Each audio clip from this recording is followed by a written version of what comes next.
trabajaremos por tu bienestar y progreso, por tu bienestar y progreso. Ahora, qué bonito.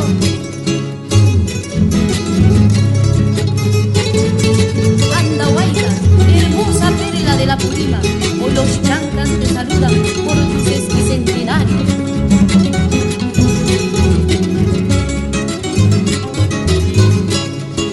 Hoy yo me siento andahuaylino de pura cepa, de haber nacido en el Valle de los Chancas, en el Valle de los Chancas. Cuando me encuentro lejos, muy lejos de tu seno, dentro de mi pecho te llevaré con gallardía, te llevaré con gallardía, con más gusto.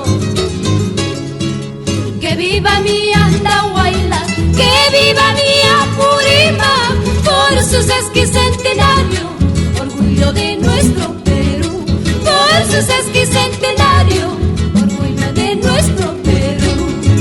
Que viva mi Andahuaylas, que viva mi Apurima, por su sesquicentenario, orgullo de nuestro Perú, por su sesquicentenario.